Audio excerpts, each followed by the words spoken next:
Assalamualaikum warahmatullahi wabarakatuh.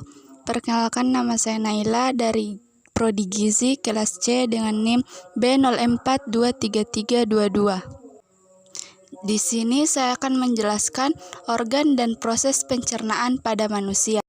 Inilah beberapa organ yang berperan dalam proses pencernaan manusia.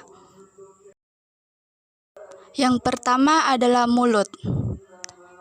Pada mulut, makanan yang dimasukkan ke dalam mulut pertama kali dihancurkan secara mekanis oleh gigi-gigi.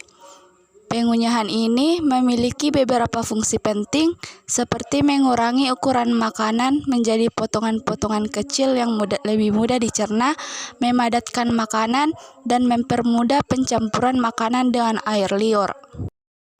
Selanjutnya, selama pengunyahan, kelenjar ludah menghasilkan air liur. Air liur mengandung enzim amilase yang berperan dalam pencernaan karbohidrat, khususnya amilum. Amilase mulai menguraikan amilum menjadi gula sederhana seperti maltosa.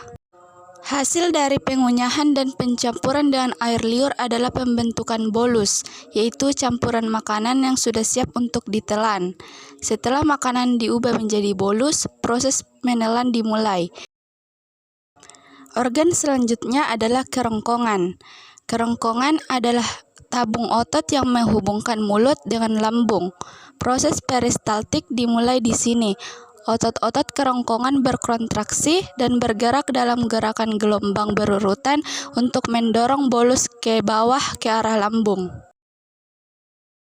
Setelah makanan mencapai lambung, otot-otot lambung mengalami kontraksi yang kuat untuk mencampur makanan dengan asam lambung dan enzim pencernaan. Ini menghasilkan chyme, campuran makanan yang dicerna secara mekanik. Lambung menghasilkan asam lambung yang sangat kuat. Asam ini membantu dalam pencernaan protein. Selain itu, enzim pepsin yang dihasilkan dalam lambung juga membantu mencerna protein menjadi peptida yang lebih kecil. Proses pencernaan dalam lambung mempersiapkan makanan untuk tahap berikutnya dalam saluran pencernaan, yaitu usus halus. Chyme yang dihasilkan dalam lambung berisi nutrisi yang telah dipecah menjadi bentuk yang lebih sederhana dan siap diserap oleh usus halus. Selanjutnya, chyme yang telah dicerna dalam lambung bergerak melalui kerongkongan dan mencapai duodenum yang merupakan bagian pertama dari usus halus. Ketika chyme masuk ke duodenum, pankreas melepaskan enzim pencernaan seperti lipase, amilase, dan tripsin. Enzim-enzim ini membantu mencerna lemak, karbohidrat, dan protein dalam chyme menjadi molekul yang lebih kecil.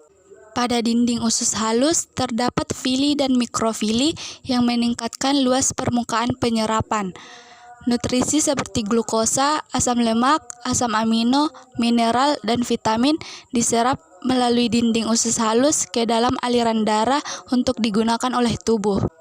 Nutrisi yang diserap ke dalam aliran darah dibawa ke seluruh tubuh untuk digunakan sebagai sumber energi untuk pertumbuhan dan fungsi-fungsi tubuh lainnya. Chyme yang telah dicerna dalam usus halus memasuki usus besar melalui katup ileosekal. Di usus besar, sisa makanan disimpan dan dikompresi menjadi massa padat yang disebut usus besar. Fokus pada menghilangkan sisa-sisa makanan yang tidak dapat dicerna serta menyeimbangkan penyerapan air dan elektrolit. Fases adalah produk akhir dari proses pencernaan ini, yang mengandung sisa-sisa yang tidak dapat diserap tubuh dan harus dikeluarkan dari tubuh untuk menjaga keseimbangan dan kesehatan pencernaan. Setelah fases mengalami proses pencernaan dalam usus besar dan mencapai rektum, rektum berfungsi sebagai tempat penyimpanan sementara. Fases tetap di dalam rektum sampai individu merasa ingin buang air besar. Ketika jumlah fases di dalam rektum meningkat, reseptor dan saraf di sekitarnya mendeteksi tekanan dan memberikan sinyal ke otak bahwa rektum telah terisi.